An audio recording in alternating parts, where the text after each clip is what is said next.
What you need to know about multivitamins. 1 in 3 Americans take a multivitamin daily, and they promise to boost your immune system, bone health, even your energy levels. But the question is, do they deliver on those promises? That's a good question, right? ABC News medical correspondent Dr. Darien Sutton is here to break it all down for us. Good to see you, man. Good to see all of you. Of course. He has the answers. Oh, you know he does, always. So it's a billion-dollar industry.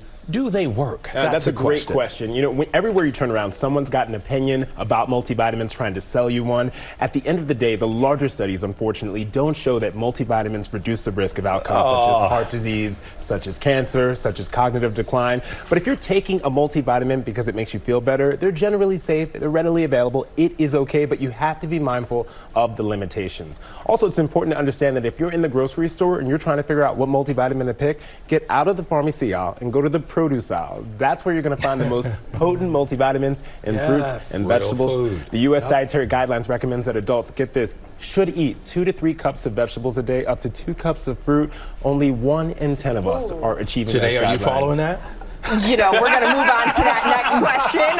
We won't violate her patient privacy. Because the answer is no, but one of the vitamins that you said could be beneficial is fish oil, because that's one that your body needs but doesn't naturally make. Tell us more about what else could be beneficial. Yeah, so omega-3s are helpful. You can find them, again, in fruits and vegetables and foods that you normally eat, most commonly fish. But then there's other vitamins that you can think of based on your needs. For example, as we get older, it gets less or more difficult to absorb vitamin D. So that might be recommended for those who are getting older. Folic acid helps with brain development and during pregnancy, and it's best taken before and during your early pregnancy. Vitamin B12, for example, strict vegans usually need vitamin B12, and then calcium. If you're on chronic antibiotics, calcium can be beneficial. So it's about what your specific needs are and talking to your provider about that. Okay, they're not medications. Yeah. So what risks do they have? And also, can you just buy them anywhere? Can I run to Walgreens or CVS or Amazon? Yeah, well, technically you can, and they are not regulated the same way that medications are regulated through the FDA. So if you're trying to find products that have some more confidence, you can look for labels like the NSF or the USP. This is third-party regulators that help to